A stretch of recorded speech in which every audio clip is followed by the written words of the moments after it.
Magandang hapon sa inyo mga kalods. Ngayon andito tayo ngayon sa loob ng ating kulungan. Yan, sa ating breeding area. Bisitahin natin, i-update ko lang kayo sa ating mga alaga kasi medyo matagal-tagal tayo hindi nakapag video. Kaya ngayon may time tayo para ma-update ko kayo sa mga alaga natin. Yan guys, yung ating mga babaeng mga sisiyo natin, pinakawalan na natin sila. At yung kinukulong na natin yung mga lalaki natin, mga sisiyo, mga kalods. Yan o. Ito yung makikita nyo mga kalods, yung last video ko, yung mga sisiyo pa. Ito na sila ngayon. Yan. Ito, 8 sila magkakapatid. Ang lumabas lang na lalaki, dalawa lang. Yan ang mga kalods, yung anak ng tati natin.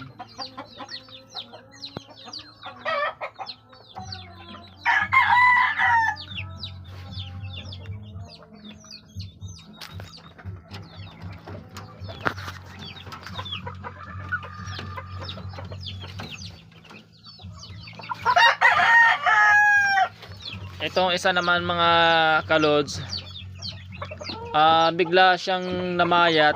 Wala naman siyang sipon, pero halos naging papel yung katawan niya. Sobrang nipis at hindi nagkakain.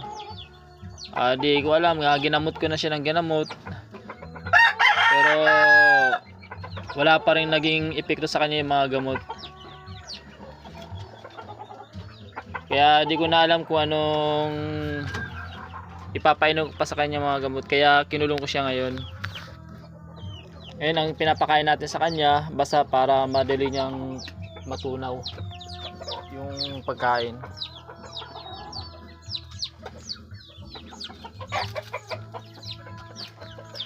Ito na yung mga season natin ngayon. Ngayon malalaki na. Yan mga kalods, kung makikita nyo, nakapikit yung isang mata nyo.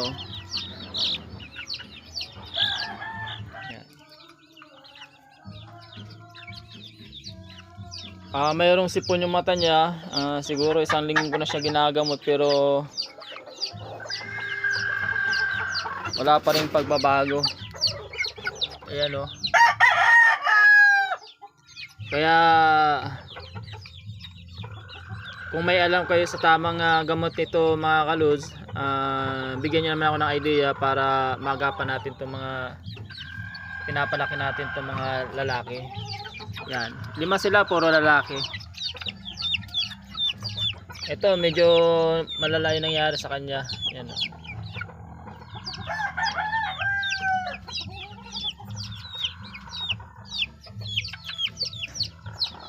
Ito, yan yung huling papisa natin. Nag-iisang lalaki lang. Oh.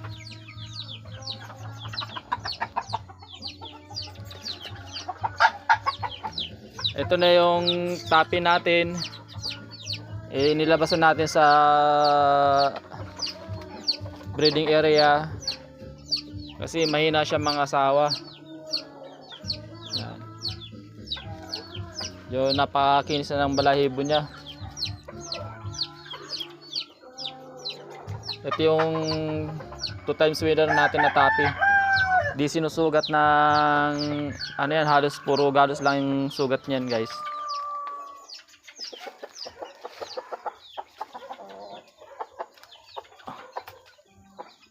Nabutas na yung ating grong.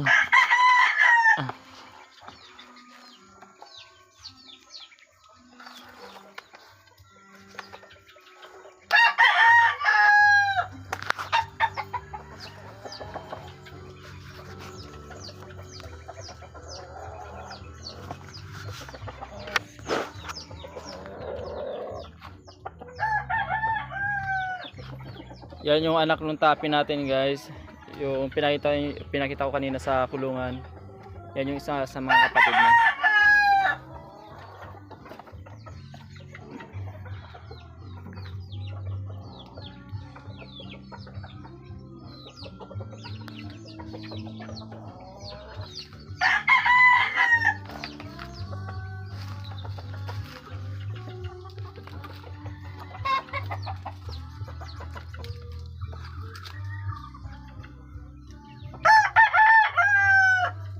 Yan yung mga stag natin. Yung kapatid niya na namayat, yung pinakita ko kanina sa video, kapatid niya yun. Yung halos papil na lang yung katawan niya. Napakatalas na yung picture niya. Kaya inaan natin na magapan para maka-recover siya. Kaya kung alam niyo yung gamot guys,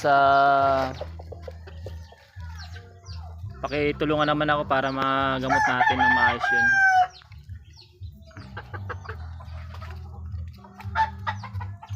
Yun ang tatay nun guys. Yan ang tatay nitong bulik na to.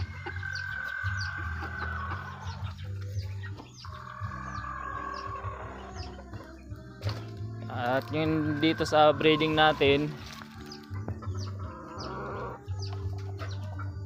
andun sila sa dulo. Ayan. Lahat ng alam natin na gamot, ginawan natin doon sa manok natin, sa namayat, pero hanggang ngayon hindi pa rin siya nakaka-recover. Kaya wala na akong alam. Kung mayroon kayong alam, paki-comment naman sa akin para may bigay ko agad, magapan natin. Sayang kasi inalagaan natin ng matagal tapos madidisgrasya lang.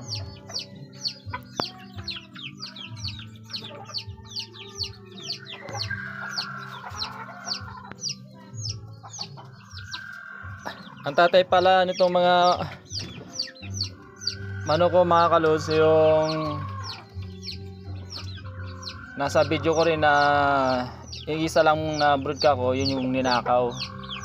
Ngayon ito yung mga naiwan natin na mga lahi niya.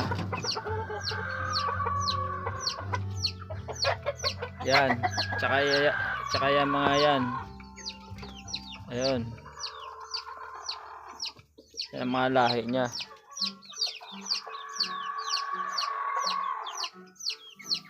Yung mga sisiw natin na pinakawalan natin, pumapasok naman sila dito sa loob. Kaya wala tayong problema kapag umulan. Nasa loob naman sila, hindi rin sila mababasa at hindi sila malalamigan. Maya maya magpasok na yan dito sa loob.